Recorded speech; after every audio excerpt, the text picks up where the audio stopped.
शुभोदय, नए साल की मुबारक। Wish you happy new year children. आप लोगों को पुराने साल में जो कुछ भी है वो बाहर जाने की आने की ये साल तुरंत दवा मिले, सब लोग खुल के आराम से इधर उधर फिरे, ये आपका आनंददायक होना ऐसी मेरी चाहत है बच्चों।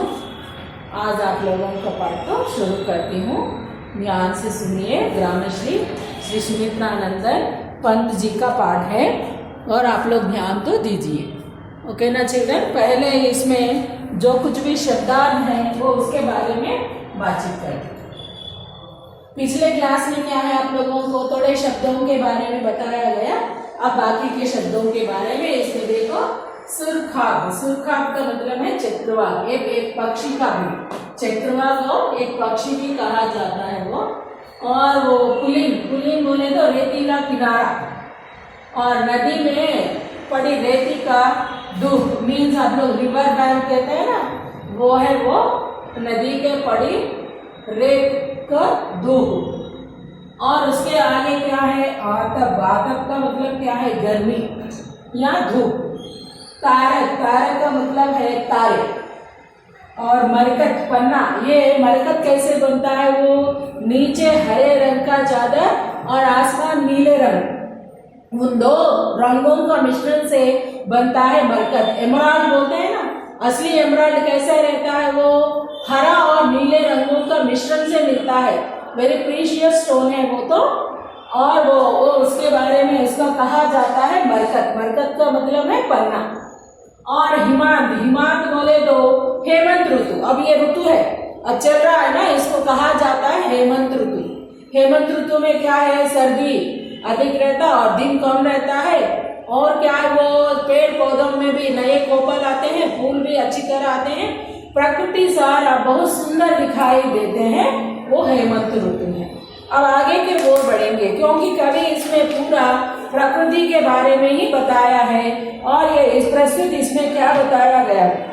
और पीले में मीठे अमृत में अब लाल लाल चिटिया पड़ी हैं, मीठे अमृत, अमृतों में, अमृत बोले तो आप लोगों को मालूम है गोवा, उसमें क्या वो लाल लाल चिटिया, वो धब्बा है ना, वो उसको कहा जाता है वो लाल लाल।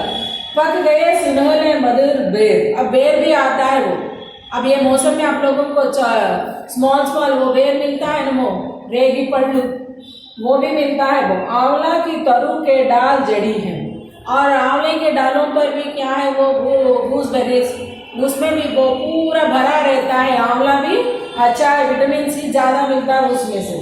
और लह लह पालक और मह मह धनिया, और में क्या है, लहलहाते पालक की, वो पूरा बगीचा कैसे दिखाई देता है, बहुत सुंदर दिखाई देता है, वो पूरे हरे रंग का दिखाई देता है पालक। और उसके बाजू आप लोग घरों में भी इसको तो आप लोग कर सकते हैं, वो धनिया, धनिया भी क्या है, छोटे से गमले में भी आप लोग वो उसको पैदा कर सकते हैं। इसको तो आप लोग क्या है, वो ये पौधों को ये बीज डाले तो पौधे खुद आते हैं वो। और लौकी और सेब वाली फैली मखमल टमाटर हुई लाल, अब ये इसमें क्या है, वो लौकी बॉडीगार्ड बोलते हैं ना, वो भी दिखाई देते हैं वो। हमारे पुराने जमाने में है तो हर एक के घर के आंगन में क्या है, ये पूरा तरकारियों पूरा घर में ही वो आते थे।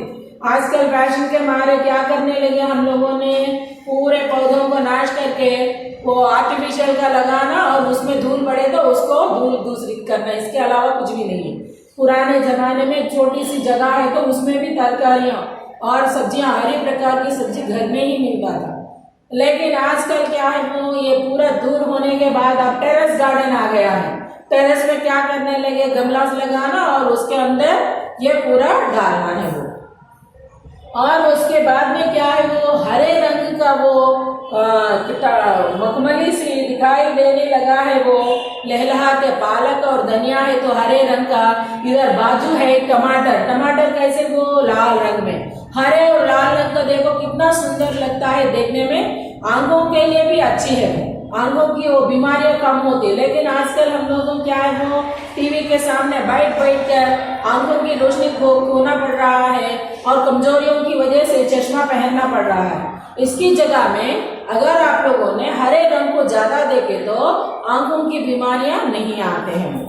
और उसके बाद में क्या है, मिर्चों की बड़ी बड़ी हरी थैली, और इसके साथ साथ पूरे साग सब्जियों के साथ साथ मिर्ची भी वो लाल रंग और हरे रंग का दिखाई देते हैं। इसका मतलब खेतों में सभी प्रकार के वो क्या है, वो फसलों से और तरकारियों से और सब्जियों से सभी प्रकार से भरा हुआ है वहां का प्रांत। अब वहां होने के बाद हम लोग इस तरफ आना है। अब रेती के बारे में आ गए। गंगा के तटीय प्रांत कैसा है, वो गंगा जो कुछ भी क्या है, बहने वाली नदी बहने वाली है, तो वहां के आसपास पूरा हरियाली छा जाती है। वो हरियाली क्या है, मन को लुभाती है और स्वच्छ और साफ वातावरण में वो पलते हैं वहां के लोग। अब इसमें क्या है, बालू के सांपों से अंकित गंगा की सतरंगी रेती, सुंदर लगती सरपत छाई, तट पर तरबूजों की खेती और अंगली की कंघी से बुगले कलगी संवारते कोई, तिरते जल में सुरखाब पुलीन पर मगरोटी रहती सोई। इसमें क्या है, वो बालू के वो सांपों से अंकित। इधर क्या है, वो बालू बोले तो रेती के कण बच्चों, इधर बालू बोले तो वो बालू नहीं है, क्या है वो आप लोगों को बेर नहीं है, या इधर बालू बोले तो इधर रेती का कण है। और वो कैसे है, वो उसमें चलने के निशानों कैसे दिखाई देने लगी, सर्पाकार में। नदी के किनारे देखे तो नदी जिस प्रकार अपने मोड़ लेती है उसी प्रकार का दिखाई देते हैं वहां की रेत भी, टेढ़े मेढ़े दिखाई देते हैं वैसे ही है। गंगा की सतरंगी रेती, सतरंगी 7 रंगों का है वो रेती। जब सूरज की किरणें वो रेती में पड़े तो वो रेती के कणों में से क्या है, वो अनेक प्रकार के दिखाई देते हैं वो रंग। 7 रंगों का मिश्रण देता है रेती। और सुंदर लगती सरपत छाई, वहां की छा गए वो पूरा कैसे दिखाई देते हैं, बहुत सुंदर दिखाई देते हैं। और क्या है, वो तट पर तरबूजी की खेती, तटों पर क्या है, वो किनारे पर रेती जहाँ रहता है उसी में आता है ना तरबूज, वो भी वो उधर है। अंगलों की कंगू से वो कंगी से वो बगले भी दिखाई देते हैं वहां के प्रांतों में देखने के लिए। और ये इसमें क्या बताया गया है, वो ये पूरा सुंदर लगने लगते हैं। और तरबूजे के खेती अंगली की कंगों से बगले हैं, और कलगी सवारते कोई, कलगी बोले तो उसके सिर के ऊपर रहता है वो मुकुट जैसा, वो ही है। और तिरते जल में सुरखाब पुलीन पर मगरौटी रहती सोई। और वो मगरमच्छ भी क्या करती है, वो आराम से उधर सोने की मुद्रा में दिखाई देते, वो सोती नहीं। और जब भी वो मौका मिले तो क्या करते हैं, वार करके वो कोई बगले और जो कुछ भी प्राणी है वो उसको क्या है खाने के लिए तैयार रहती है वो।